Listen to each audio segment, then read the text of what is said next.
Yeah. It belongs in baseball TikToks. Yeah. Head to the back and I'm stepping with a purpose. Grip on the bat, yeah, you know it, get to working. B-Shack swing, got the whole field nervous. Pitch coming fast, but I'm turning it to circus. Crack of the bat, yeah, you heard that sound. Send it to the fence, now they looking around. Coach like, damn, how you hitting like that? I just point down like B-Shack got me now. I don't chase hits, I create that contact. Barrel it up, let me show you the math. Launch angle perfect, I'm sending it back. Out of the park, yeah, I'm stacking them stats. From the cage to the game, I don't never fall off. Every swing dialed in, I don't never feel lost. Hindsight, low away, it don't matter at all. If it's coming my direction, then it's leaving the yard. That's B-Shack swing, that's B-Shack power. Put the time in, now it's game time out. They was talking big, now they real quiet. One swing change, that our whole team fire. Sign me a deal, put my name on the check. If you stepping on the mound, better come with your best. I don't miss twice, I adjust and connect. Now they watching every move like I'm next up, babe. Welcome into the Scene Project Sports Network. You are here tonight for 789, our weekly baseball roundtable presented by Beast Hack. Joined as always by my co-host Big B. What's happening, B? Not much. Ready to talk a little ball. I know we're going to pay our respects to those that passed away the last couple of days. So, definitely going to be somewhat emotional show, but we'll still try to have fun. We'll be celebrating our moms too. A happy Mother's Day to all the moms out there. We weren't sure if we were going to do a show today or not, but I got the pool set up early, so I got off the hook for the show tonight. There you go. Shady. What's happening, Shady? What's up, fellas? How are we tonight? We? Saw you grooving to the new theme song. Yeah, dog. Beast Hack got them beats, dude. On a jam one time. He sent it to me like last Thursday, and I was like, oh, I know right where that's going. As soon as that went in, I was like, okay. Well, and the other one was getting flagged for copyright violation. So I was like, perfect timing. Hey, perfect. Right in there. Just mix it in. Awesome, Perfect. man. Well, and we got a pinch hitter in the lineup again tonight, too. Pods, what's going on, buddy? Podsy. What's up, Pods? Not much, guys. How's it going? Going good. I'm not going to wear mine tonight because my head is disgusting. I've been out in the yard freaking working most of the afternoon. So that's all right. I got mine. Look at that. No, we got here. Oh, yeah. So cool, man. I love all the cool stuff you get when you go out. I barely grab a picture. People like B. People like us, yeah. Yeah, I'm never asking anybody to sign anything. I'll just lose it, man. If you saw what was in here, it's such a mess. It would just there's no point, right? I don't have cases of trophies and all that stuff. So yeah, I mentioned it a little bit off the top, but happy Mother's Day to everybody out there. Obviously, we want to throw a big shout out to all the moms. Thank you for not just giving us life, but all the lessons, all the ass whoopings, and putting up with our jail for guys like me and Shady. Appreciate it. And we hope that we can make you proud, not just with this show, but a great many other things that we're doing here and all over the world. Thank you again. So, B, you kind of mentioned it off the top, a little bit of a somber show today. Obviously, we don't want to bury the lead, but very sad to hear of the passing of not just former owner of the Braves, Ted Turner, but longtime manager and absolute legend of the game, Bobby Cox, here in the last 48 hours. Really sad to hear that. And I know this affects you on a pretty personal level, Shady. I mean, you got ties, obviously, to the Braves organization and a longtime fan yourself. What does it kind of mean to you to, obviously the Bobby Cox one is a lot more, a lot harder on the heart than Ted Turner, although Ted was the longtime owner. I think the relationship with Bobby Cox, nobody had a bad word to say about the man. Yeah. So, I know, Ted Turner off the top, pioneer as far as entertainment goes, first guy to start 24-hour news, which never heard of. Well, that was awesome. But like a maverick, they said that, kind of a pioneer. So Ted Turner, he was a great guy. He started a lot of stuff. And I remember Turner Field as a kid. It was a lot different. The thing about Turner Field was the giant Coca-Cola bottle in the outfield. And no matter where you were in Atlanta, you could kind of see that Coca-Cola bottle from given any hotel. But that was Ted had a way of knowing like where to put stuff. So that was big. And then of course, not even like 2 days later, Bobby kicks the bucket, and I'm like, oh my God, right here around Mother's Day, like right around the beginning of the season. It's always the big names, you know. But yeah, oh Bobby was like, for us in the South, and I think anybody watching, you know, like everybody's had that historic coach, but Bobby was like your grandpa's hero. Like your grandpa never had to answer to anybody. You know, he automatically pulled up and didn't trust anybody. He trusted Bobby Cox with everything. So like, you know, you growing up was like, I don't trust a whole lot of people, but I know this Bobby Cox guy, but I trust Bobby Cox. But it was just, it's like a lore, you know, and he was bigger than life. So we're going to miss him. Thank God for that. And I'm just going to read quick his his career stat line, if you will. Absolutely incredible. But so let me get this pulled up real quick. Threw out of a whole season's worth of games. That is the record. Yeah, crazy. So Cox led the Atlanta Braves to unprecedented success, winning 14 straight division titles from 91 to 2005, along with 5 NL pennants and the 1995 World Series championship. 4-time manager of the year, won 2,401 games behind only Connie Mack, Tony La Russa, and John McGraw. Of the 13 managers with at least 2,000 career wins, only one, Joe McCarthy, got there in fewer games than Cox. Yeah. Bobby Cox managed the Braves for 25 seasons in all, leading them to 6 100-win seasons and 8 90-win seasons. Also managed the Blue Jays for 4 years, including the franchise's first winning record in 1983 and first division title in 1985. As general manager of the Braves from 86 to 90, Cox laid the foundation for the teams he would manage to success over the next 2 decades by trading for one future Hall of Famer in John Schmaltz, drafting another in Chipper Jones, and helping develop homegrown legend Tom Glavine. Owner of a .556 winning percentage in 29 total seasons, elected to the Hall of Fame in 2014. Bobby Cox was 84 years old when he passed. That's a hell of an obituary for one of the greatest to ever do it in the game. That's just incredible. And I don't know that there's a single person who has like I said, there's not anyone who has a bad thing to say about the man across the league and around the world. I just think he was such a gem of a human being. Great quote from him on this piece too. I got to enlarge this to be able to read it. But that said, I never had a plan to be in baseball. Baseball was my plan. I just loved it. I still do. So thank you, Mr. Cox, for an incredible legacy that you leave for all of us, for everything that you did for the game of baseball, and truly grateful to have been alive, not even as a Braves fan, but it's hard to argue with his impact on the game and the man that he was, both behind the bench and in his personal life.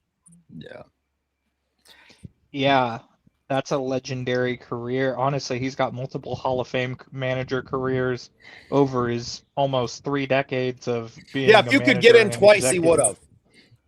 Well, and the thing is but for a lot of players come out and even said that how they loved playing for him, even though he was like the spark plug. Like Shady said, he's gotten tossed out of probably a full season plus of games. So everybody definitely wanted to play for him. Yeah. I feel like teams don't do. I think that's what he's saying too. Yeah. That's what he's meaning. Yeah. He was a player, like a player's manager. People just play for the guy. Yeah.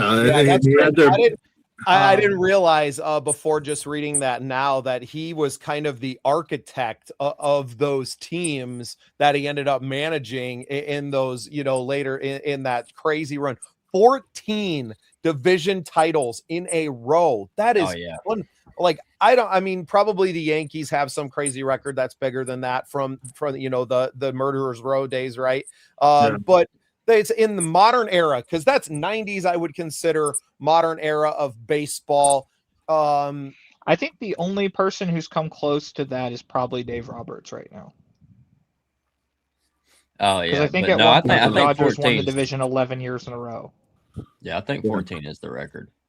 Yeah, but the thing is, and we talked about it on our first show, is that the Braves had all that talent in the '90s and walked away with what, 2 rings, 1 ring? 1 ring, Yeah. 95. Yeah, no, and and then just to touch on Ted Turner, he wasn't just the baseball guy. He brought wrestling to the prelims. He was the wrestling guy. Yeah, that's true. He went to TBS, the station that he owned, and they're like, "Oh, we don't want wrestling." He's like, "No, we're gonna put wrestling on."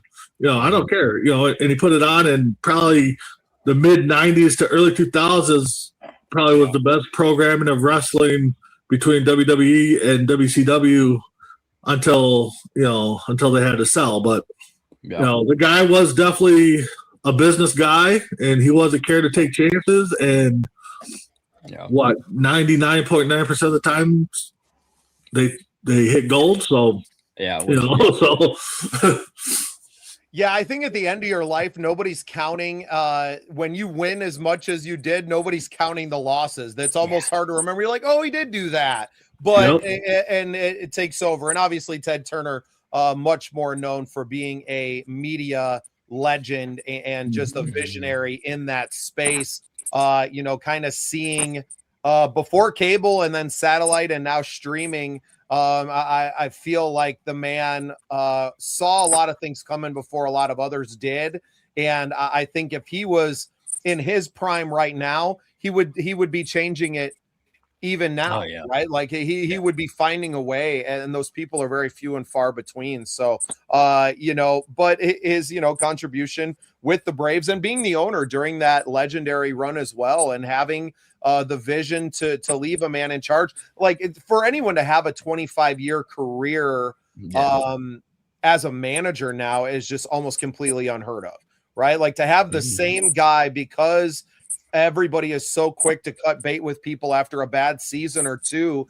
And, you kind of alluded to it with the, during that run, they only had the 1 ring. It just speaks to how hard it is to win a World Series, right? Like not only do you have to get through a 162 game season, but the playoffs are some of the hardest to get through as well. And anything can happen, right? And I mean, that's why we Here's another stat real quick. All right, go ahead, Pods.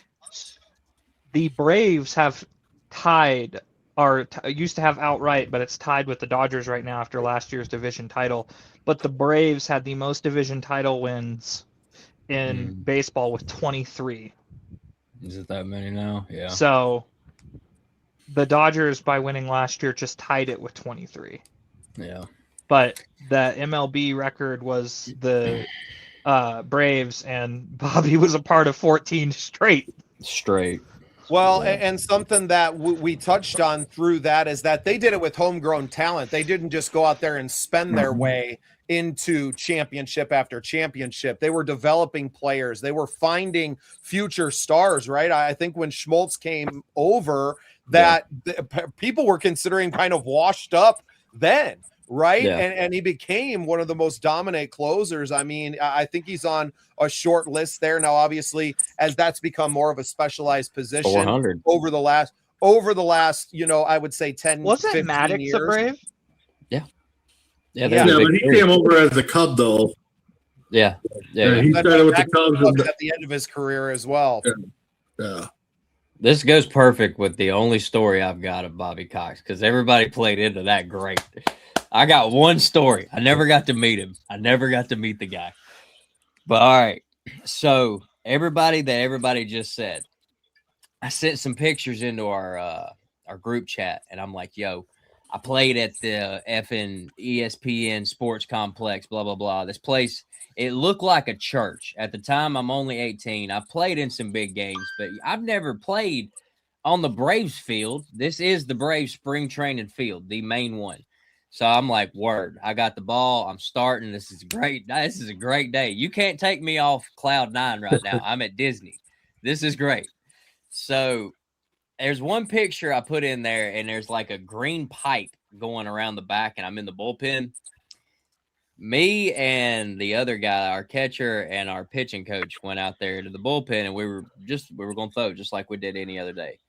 And we're like taking our time because everything's real nice and stuff. And me and Chris on the way down there, like, literally, dude, I don't care if we throw a ball. I don't care if we win this game. We're at Disney. Let's have fun for once. You know what I'm saying? We're 18. Let's remember how to have fun. So I'm looking over that way, okay, to behind my back. And where that truck's pointing, there's baseballs up on the wall. And each one has a number. And you see it, and it's like 2 or 3, and then there's 6, and then there's 10. And you're like, all right, well, I know 10. That's Chipper. And then, you know, you keep going. It's like 27. That's Smoltzy. And then there's 47. That's Glavin. Blah, blah, blah. Who's 6? Just off the top of your head, anybody? Because we couldn't pull it. Me and Chris are standing there. Chris is a longtime Yankee fan. I'm like, is that Yogi Berra? Who the hell? Like, we're going back to the Boston Braves days. Was it Bobby Cox? That's Bobby Cox's parking spot. That's their parking spots. Those guys had been there because this is 2009 at the time, and 95 was still the only championship. So those guys were still showing up, even though I think that was Smoltz last year. But their parking spots were there. But that was just a moment. I'm standing there, and I've got the ball. And you can tell I have no interest in throwing. Snap back to the picture one time. He doesn't throw a ball. Tell me that kid throws a ball. He ain't throwing a ball. I got the arm sleeve on. I'm shell shocked.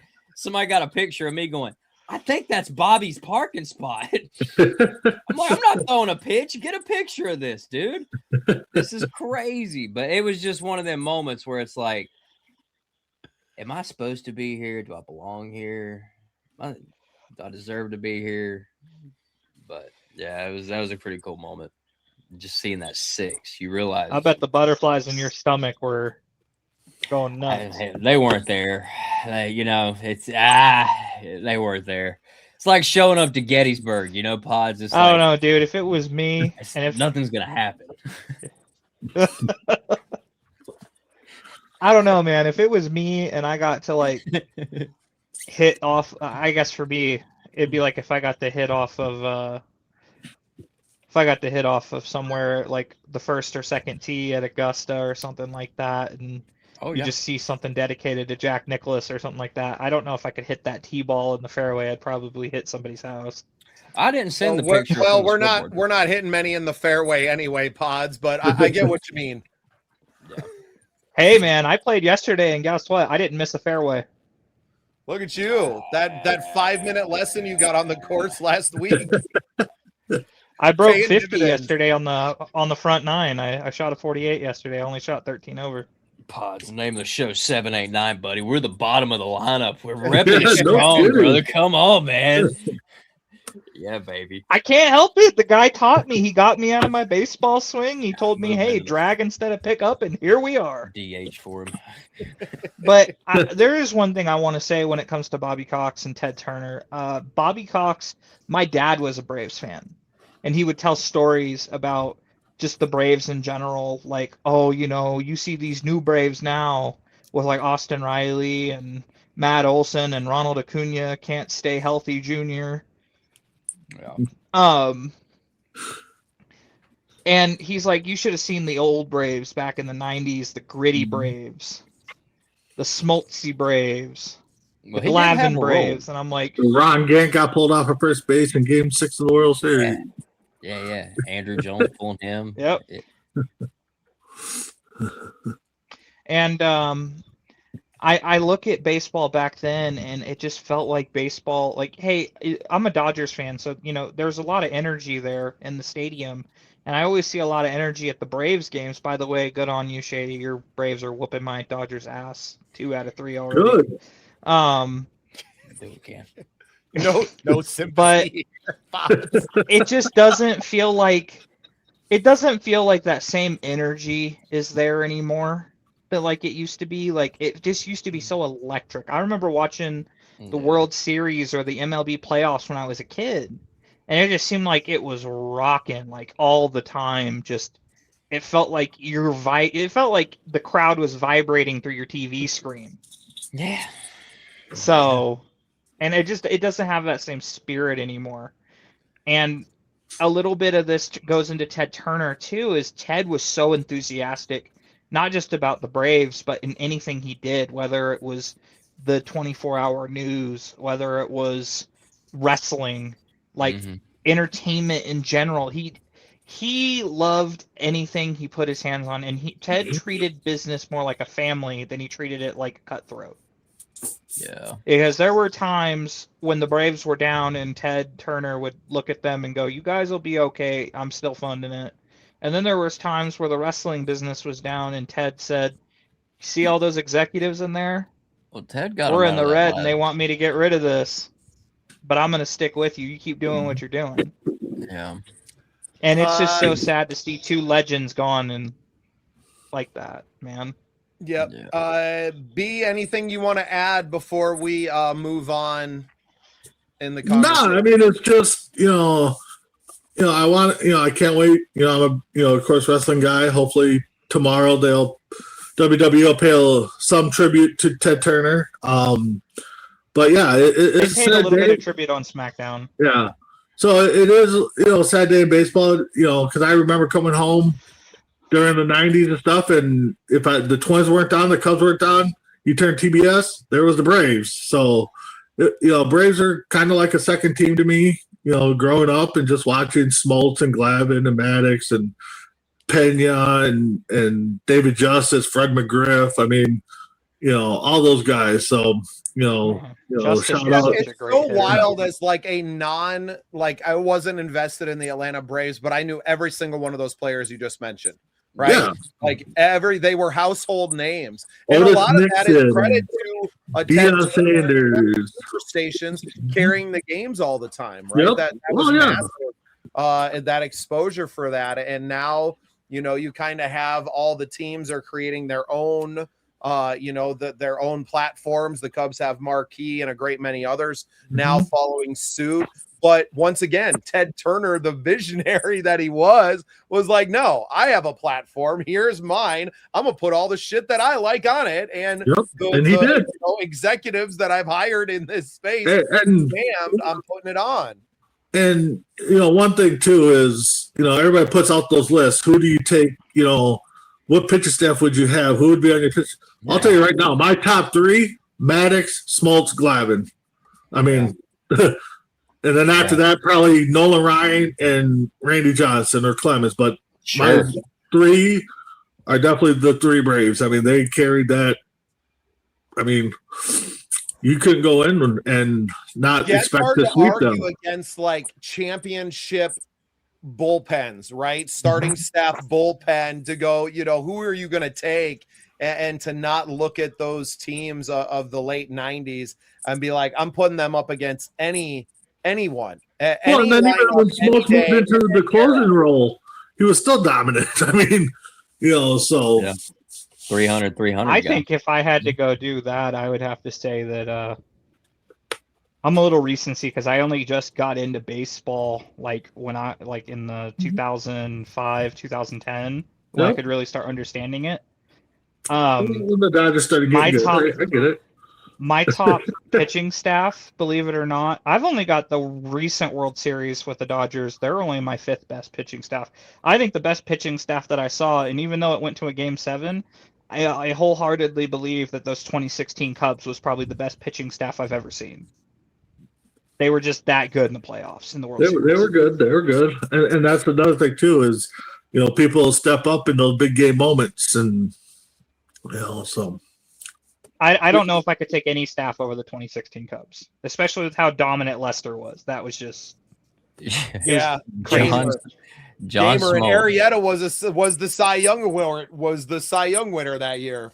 Yeah. I was going to say John Smoltz is the only pitcher to win over 200 games, save over 150 games. Yeah, the only one with over 200 wins and 150 saves. He had some home runs. Accuracy must be reversed that because Accuracy was a starter too before he became a reliever. But yeah, he went back and forth. Yeah. I got to watch him when he was a reliever, and that was crazy. But Eckerson, didn't Eckerson play for the A's too? Yeah. Oh yeah. Awesome. Well, I'm going to hit a quick ad read for our sponsors at Beast Hack. Then we're going to come back. We're going to talk a little bit about current standings and what's going on today in baseball. And then we'll all get out of here and go, spend a little bit more time with our moms and wives and, or by ourselves. I don't know what. Careful with that fungo, Shady. You might damage your shed. A word from our sponsors, and we'll be right back.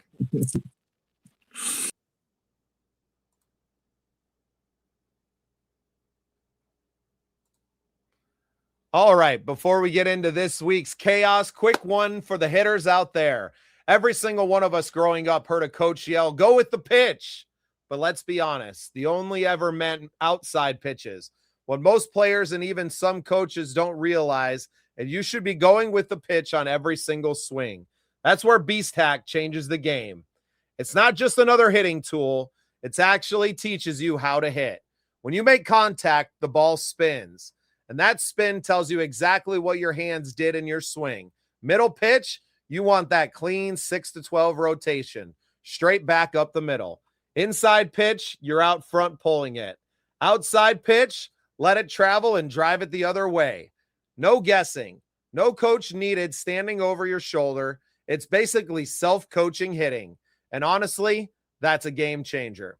If you're serious about getting better at the plate, go check them out at beasthack.com. Train smarter, hit harder, and stop guessing at the plate. beasthack.com.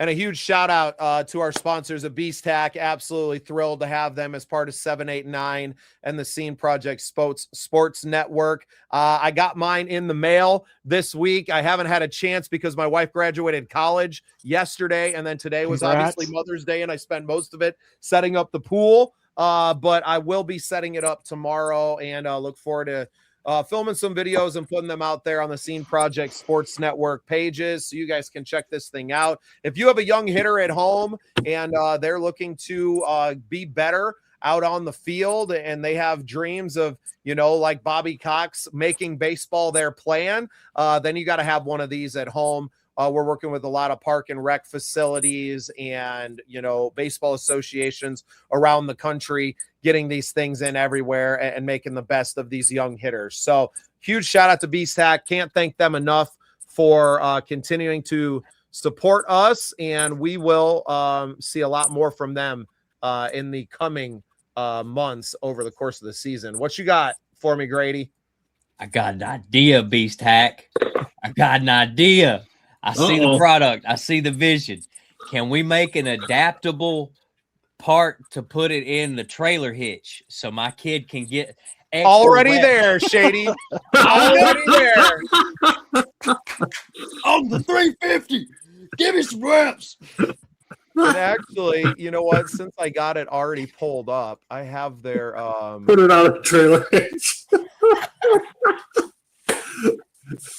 It's pretty incredible that he called that. But yeah, I'm gonna go ahead and share their website. Let me shrink my screen here. As soon as I started thinking about it, I was like, well, he wouldn't really have that big a kid. Is there a kid strong enough to bend a trailer hitch? Maybe. So they actually have a pickleball set up too that they just started right now. So you got the baseball and softball. And I got one of each, so my kids will be hitting off of both of these. Wow. So this is the mobile unit that I have, and then there it is for you, Shady. Oh my God, Beast Hack, clippable moment right there, bro. Wow, that's pretty neat. Clip it. Wow. Yeah, Keaton Smith, man. Huge shout out to Keaton, everything he's done for us here. I mean, these aren't cheap, man. And he was like, no, let me get you one of these. Let's get your kids hitting on it. And I just very grateful, man. Very grateful to the family over at Beast Hack. And yeah, these things are going to revolutionize the hitting world. Now, they haven't done much marketing with it because the freaking Monster Energy was trying to sue them for the last 4 years. So he hasn't even been able to put this product out there over the beast, or because the Monster Energy has that beast, right? And the eye, right? The eye and the color of it, right? So it was all trademarking stuff, but they're out of that now. They won.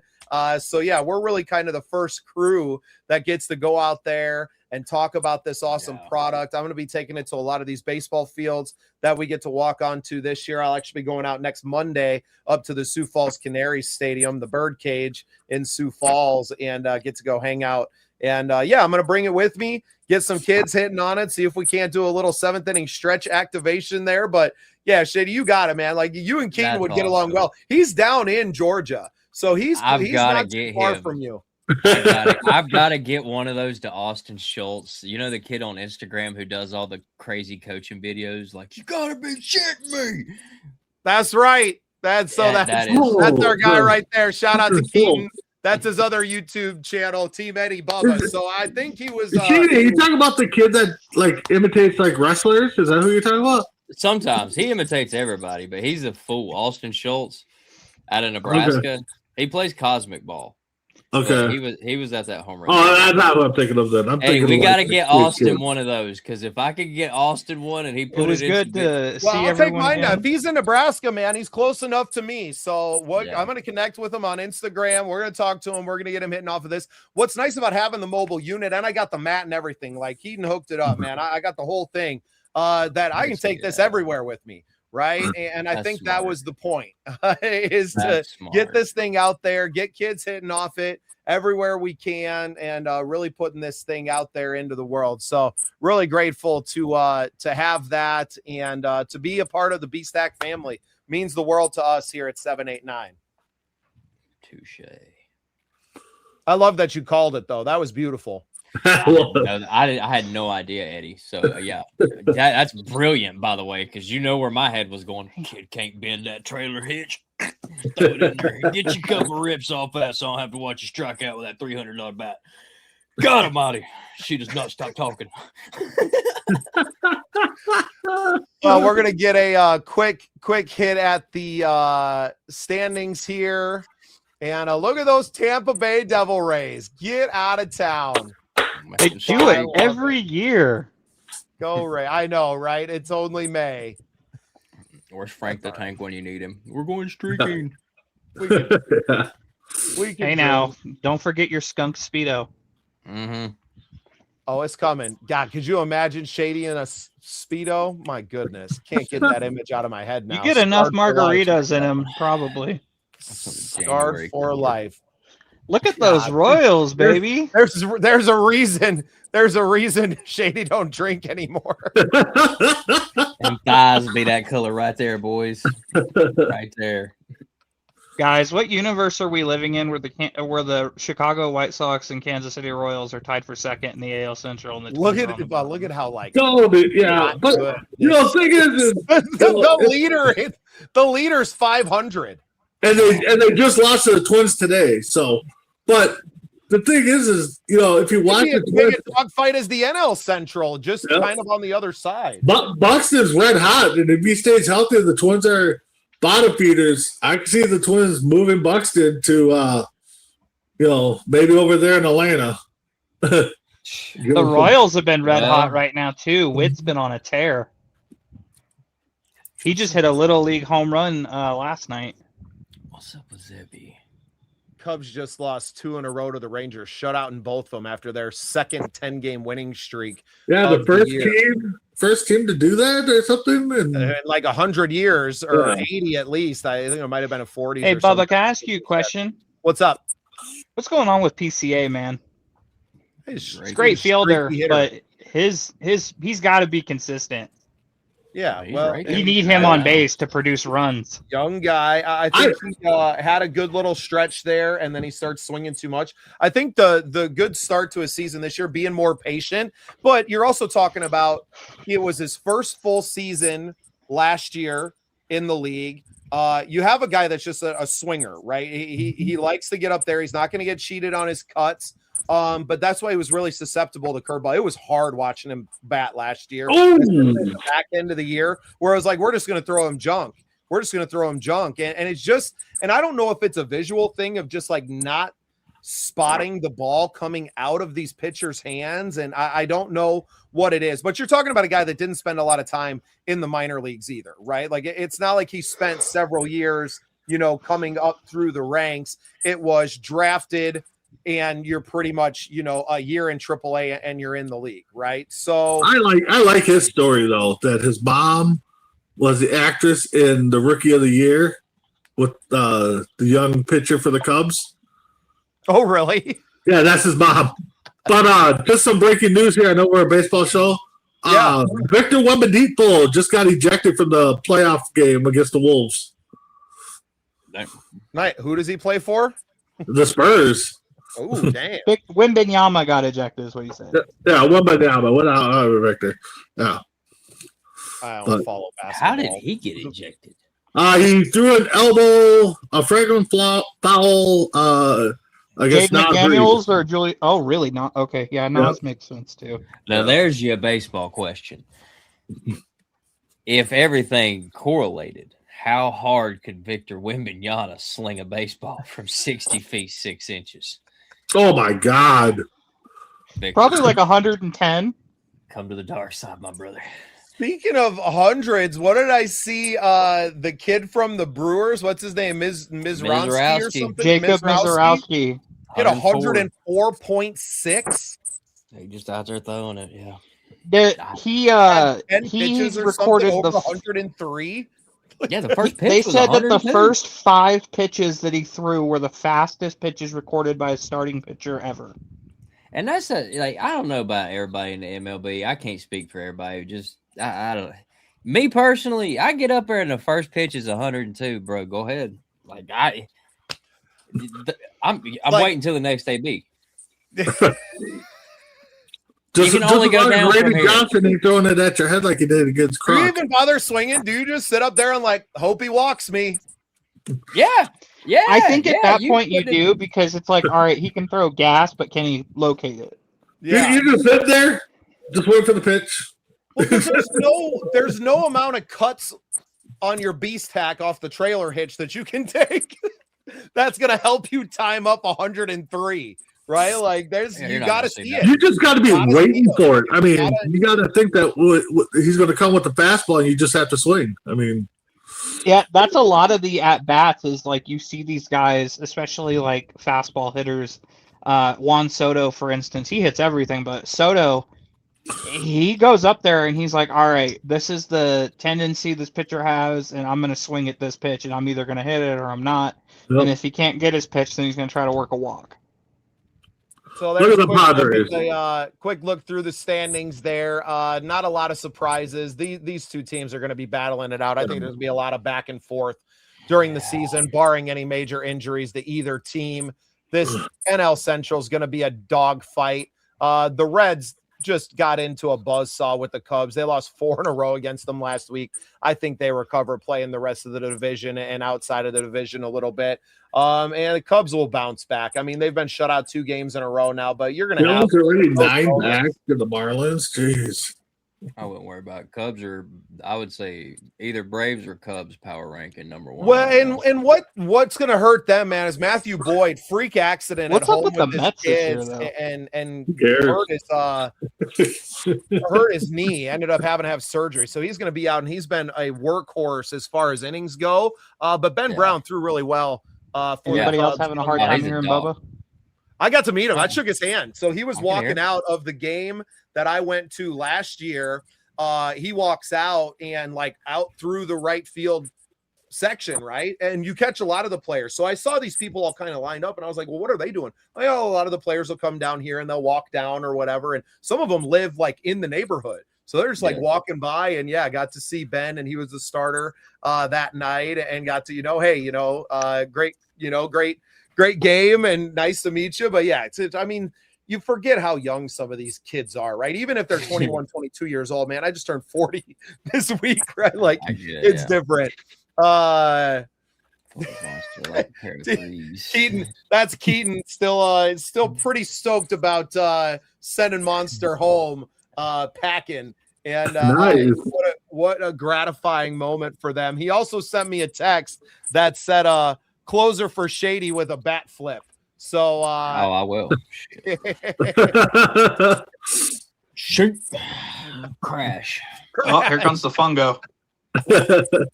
No, coach wouldn't let me hit fungos. He said, Katie, keep that away from my shins. I'll hit them shins, son. I will hit them shins. No, well, I don't want to keep everybody too late tonight. My wife's inside, probably waiting for a foot rub to finish her long weekend off. Shout out to my wife Danielle, who graduated college this weekend. Congrats to her. Thank you, boys. Appreciate it, man. Shout out for the grad. She's been working her ass off the last 2 years as an accelerated program. So she actually double majored. So she graduated with 2 bachelor's degrees and a minor in 2 years. That sounds like a lot of hard work. So while she was working full time the entire way too, first as a paraprofessional and then as a full time special education teacher this year. So and now she actually got a new job in the school, still same school, same district. Just a different position that she'll be teaching what they call CTE. So career training and experience for middle school and high school kids. So moving out of special education, but she's really excited about using her business degree that she graduated with 10 years ago also in here. So yeah, my wife has three majors, 3 degrees and 2 minors, a psychology and a elementary reading serious. So hey, appreciate that, Keaton. I'll make sure to relay the message. But yeah, been celebrating my wife all weekend. That's why I definitely took time out of my day to move some dirt around and get that pool set up. I didn't set it up at all last year. She wanted to feel the sunflowers, and we just didn't really have the time last year. But this one looks like it's going to be a hot and dry one, so might as well have it out there and get it done. Funny enough, he said Daniel. They announced her as Daniel first and then corrected themselves. Yeah, it always happens. Shit happens, right? That's okay. You wait 2.5 years to get your name called, and they screw it up. Give me the piece of paper. Thank y'all. Well, and it's really cool. So she was part of what they call a teacher apprentice program. So it's a pretty big deal for the school, for the state, and yeah, man, couldn't be more proud of the woman that I get to spend the rest of my life with. And it's been a journey. Obviously, a lot of time spent with her doing homework. She still has the summer to finish out on classes, but it's kind of gonna be like, well, what the hell now? Once we get the next school year, where it's like, oh, I just have to work. And you know, maybe there's a little pressure off of me while she has a little bit more time to do it. And kind of do some things around the house. Maybe cook once in a while. That'd be nice. Just not today. Yeah. Not today. All right, fellas. Appreciate everybody coming in, joining us for the show today. Little shortened Mother's Day version, but with Bobby Cox passing away, we felt it necessary to come on and pay tribute, honor to the man, especially with, you know, the ties that the show has to the Braves organization, even if it's just as fans right now. But bright future for us, guys. It's going to be a wild couple of weeks, and as we're leading into the season, had some more talks with players and GMs out of the Northwoods League. So really looking forward to making some stuff happen over there. And covering a lot of baseball this year. I don't know if it'll just be on this show or if we'll end up developing another one entirely. But a lot to talk about and a lot of great baseball still coming our way. So for everyone here at the show, once again, a happy Mother's Day to all the moms out there. We appreciate you more than we could ever say or show you. I am Bubba Starts. This is the Scene Project Sports Network, and you've been here for 789. We'll see you back on Tuesday for Vikings United. A lot to talk about there as well. Rookie mini camp last weekend. We will be back on Saturday for the Cut Line. Shout out to Shady and Pods for covering my butt last Saturday. Appreciate you guys. And looking forward to getting out on the course finally. Like, we are finally hitting summer here. So unlike y'all that are spoiled living in the South, me and B and Cody might actually be able to get out and whack some balls here soon. We'll be here. Appreciate y'all. Another shout out to Beast Hack team as well. Keaton, thanks for tuning in tonight. Appreciate everything you've done for us and continuing to grow our bit and helping you grow B-Stack as well. So everybody have a great night. We'll see you back here, Scene Project Sports Network on Tuesday. And have a great night, everybody. Happy Mother's Day. Happy Mother's Day. Night, everybody. So the B-Stack is an incredible tool, no matter what age kid that you have, but just to be able to work and making sure that their hands are getting to the right position as they hit the ball. But it's something that you don't have to go chase balls any of those things. But this B-Stack is incredible because when you get that 12-6 rotation, it's real easy to tell that you're putting a good swing on that. And my kids, is after I teach them what they're looking for, and they can work on it on their own if they want to. So a great training tool for a team, great training tool for individuals. So I highly, highly recommend you purchasing a B-Stack so that your player can be the best that they can be on the baseball field.